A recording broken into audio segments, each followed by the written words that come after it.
Good afternoon, everybody, dignified of the dais and my dear participants. I represent Dean of Faculty of Engineering and Technology of Sri University, and I'll speak something on academic perspective, what exactly standardization need in academic perspective and where it stands and how we are facing challenges. So all these things I'll put here. So first is our aim is to maintain global ICT standards. That is our main aim.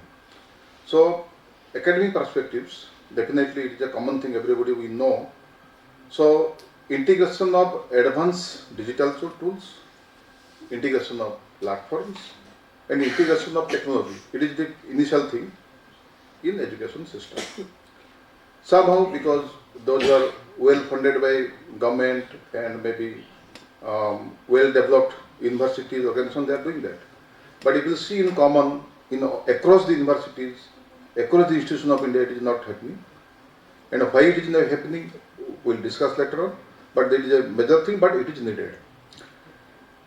Now, one more important thing, quality assurance in education. That is very, very important. And if you see the big solution nowadays, just our Vice Chancellor told in his talk, implementation of national education policy.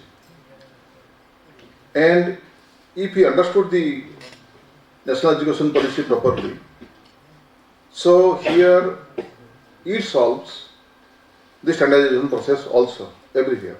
Because if you go step by step, it involves all standardization process, global standardization process on ICT.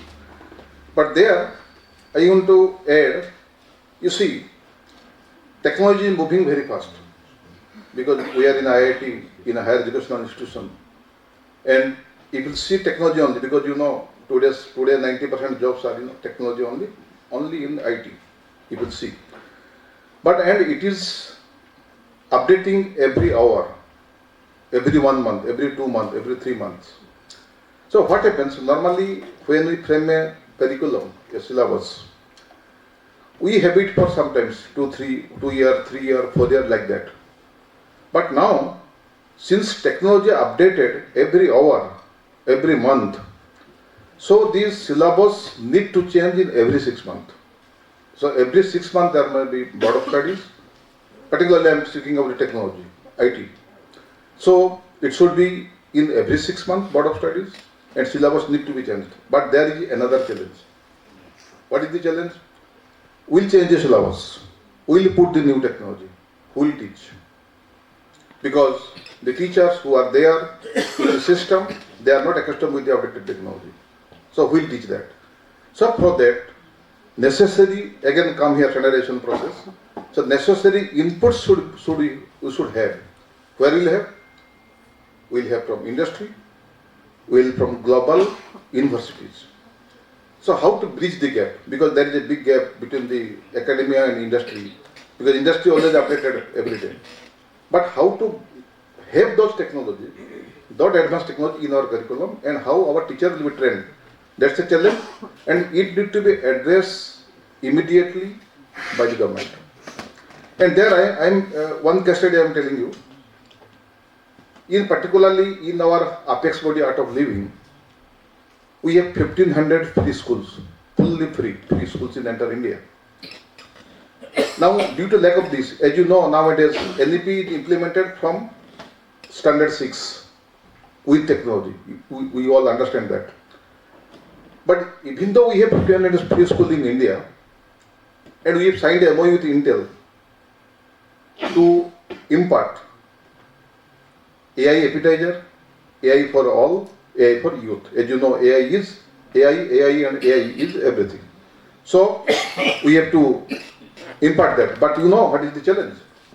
Because 70-80% schools are in rural area, where there is the issue of internet connectivity. So the teacher, you see, any trained teacher cannot go door to door all rural area and impart the education. But if internet could be robust, in those area, in rural area, then it is also possible. So just thinking that we will do standardize and without having sufficient infrastructure in rural area, every corner of India, these things cannot be solved. This is a burning case with us. And another case study what we have with us. We have started actually BTech Computer Science and Engineering since 2021. The purpose was, or all these syllabus, all these specializations, we have three specializations, AI, ML, data science and cyber security, cyber defense. So our aim that we will run all the syllabus with the mentorship of the industry. So we have tied up with IBM, we have tied up with TCS, we have tied up with Intel, we have tied up with L&T. So we have tied almost, means maybe 5-6 premier industry and taken the means technological help, integrate within the curriculum, integrate the technology there, and we are taking the FDP before the commencement of the semester, and we are teaching to the students. We are doing that. But again, it is moving so fast, like I am telling one more example, this aligning with the emerging area. Now, you see the IT scenario, the future is two things I am observing. One is prompt engineer, another is cyber security engineer. This is the future. And prompt engineering means it is generative AI. Coming 3-4 years, generative AI will dominate entire infrastructure. And if you don't know the generative AI, you cannot stand. IT people cannot stand. And to prevent security, cyber security will be parallel. These two will move parallelly. It will be in coming for 5 years perspective. So now, and you see, you will see the base platform. Again, internet. If you move ahead with these two things, the basis is platform. Internet infrastructure, and which AIORI is doing is a great deal, means they are surveying, giving the right input, right report, which is a big thing for us and for government also. So we have to align ourselves and with that technology, otherwise we'll stay behind of everybody. And in global scenario, all the premier international is moving such a fast way. Now you see, prompt engineering is already a subject in, means you say in US and European culture before 1 year. But presently we are introducing in our curriculum. So that is the gap. So that is the global standardization of the education system. And obviously I told the two things important. One is global academic collaboration and industry, it is essential. And another is, which is also nowadays government is putting pressure, skill development for global workforce. You will check German, you will take Australia, you will take the example of even Russia. So high number of global workforce is required. But thing is that we have trained our people accordingly, means in advanced technology. So that if we can, because somehow we are doing, many are going German, many are going Australia, many are going, but it can be both because the requirement is very high. So that will solve, means our job issues, which is a present alarming scenario in the Indian context. And yes, the final thing, it is the research and innovation.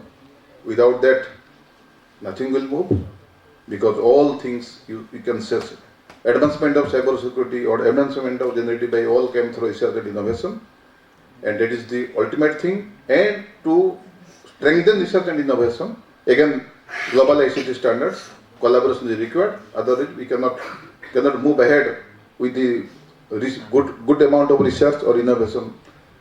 And there I can add, yes, to have the standardization, one more important things which is coming in a big way in almost all premier organizations, even in our university also, that is startup eco-culture.